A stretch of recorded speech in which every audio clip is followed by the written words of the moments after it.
What looked like a curse wasn't mystical at all.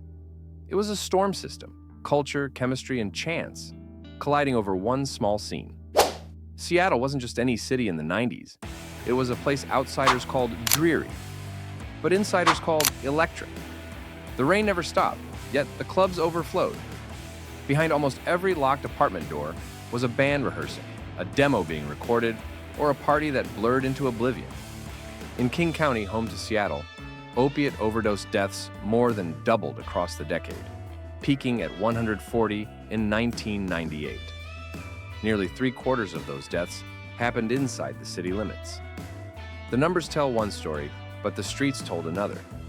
Dealers worked openly in parking lots near clubs. A kid could go to a show, get handed a flyer for a band, and just as easily be handed a balloon of black tar. On the supply side, heroin was getting stronger and cheaper. Federal data show retail purity climbing from about 10% in 1981 to around 40% by the late 90s. At the same time, the price per pure gram dropped. For users, it meant you could get a more powerful drug for less money. For experimenters, it meant the danger was baked in from the very first try. Local reporters wrestled with the scope in real time. In April 1994, just days after a global icon's death, the Seattle Times asked how deep the city's heroin problem really ran. The answer, deeper than almost anyone wanted to admit. This wasn't just a background problem.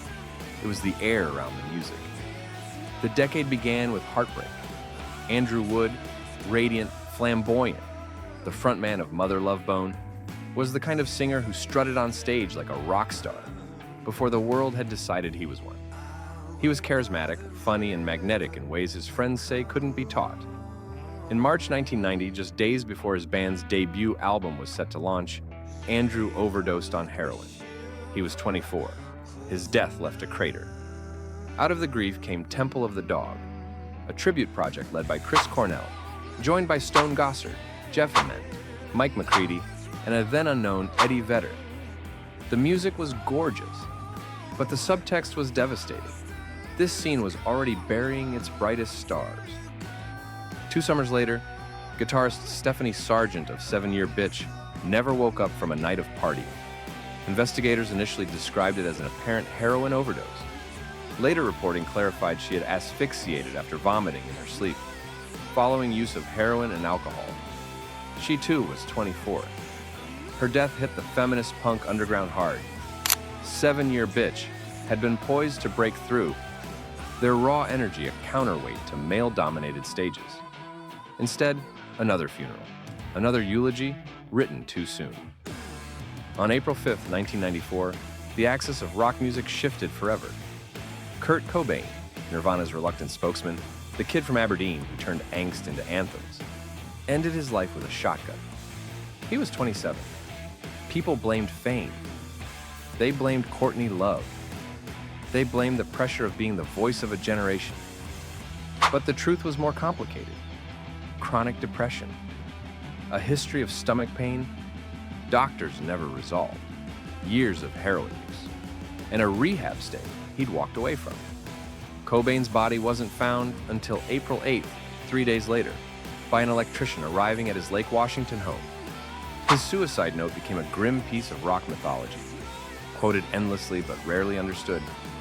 In it, he referenced his inability to find joy in the music that once defined him, confessing that even in front of tens of thousands of screaming fans, he often felt numb. For the millions who idolized him, the shock was seismic. Vigils erupted in Seattle, where fans stood in the rain clutching candles, blasting Nirvana songs through boomboxes like prayers for a lost prophet. Some mourners collapsed in grief, others erupted in anger. Courtney Love read parts of Kurt's note aloud to the crowd, lashing out at him for leaving his family and fans behind. Her fury, raw and unfiltered, echoed the sense of betrayal many felt. But others saw only a young man, crushed under the weight of expectation, desperate for peace, in a world that wouldn't let him step away. In the end, Kurt Cobain's death wasn't just the end of Nirvana.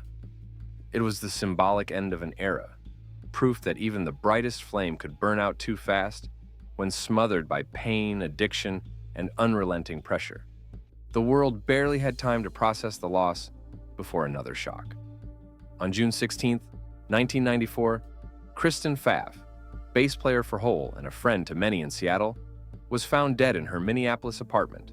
Cause: acute opiate intoxication. She was 27. Hole was on the rise. Pfaff had just decided to quit touring and return to school. Her packed suitcase was still in the room. It was as if life had been waiting for her, only to slam the door shut. By 1995, the pattern stretched beyond Seattle. Blind Melon, known for their hit No Rain, was spiraling. Shannon Hoon, the voice behind it, had entered rehab but quickly returned to the road. On October 21, 1995, he was found unresponsive on his tour bus in New Orleans. The coroner ruled cocaine toxicity. He was 28. Counselors had warned he wasn't ready. They were right. Hoon's death was especially tragic because Blind Melon had been on the brink of even greater success. Their debut album had gone multi-platinum, propelled by the quirky video of a girl in a bee costume dancing through the world until she found a stage of her own. That image captured the early 90s spirit, odd, hopeful, and raw. But behind the scenes, the band was watching their frontman unravel. Shannon was a whirlwind on stage, his voice stretching from tender ballads to piercing screams. But offstage, he battled insecurities and an escalating drug problem. He checked into rehab during the summer of 1995, just before the band's second album, Soup, was released. Those who loved him hoped the treatment would give him the clarity he needed. Instead, the band's relentless touring schedule pulled him right back into temptation. On the night before his death, friends later recalled, Shannon seemed wired and restless, still trying to fight off the exhaustion of constant shows. He had been advised not to return to the road so soon, but Blind Melon was under enormous pressure to promote their new record. In the music industry of the 90s, success was often measured by how many cities you could hit in how little time, and that pace left no space for recovery. His passing devastated his bandmates, who were left to grieve while the industry quickly shifted its gaze to the next big act. Fans mourned the loss of a singer who seemed to embody vulnerability and chaos in equal measure. For many, No Rain became more than just a nostalgic anthem. It became a reminder of a bright talent gone far too soon, a man whose open heart and troubled soul couldn't survive the grind of fame and addiction. By 1999, tragedy came full circle to the very musicians who had tried to push back against addiction. John Baker Saunders, bass player of Mad Season, a supergroup built on recovery and second chances, died of a heroin overdose at 44. Mad Season's lone record, Above, had been described as a prayer for survival. Its songs were full of longing, reflection, even hope. But heroin didn't care. Addiction was louder. Call it a curse if you want. But the pattern tracks closer to economics than to folklore.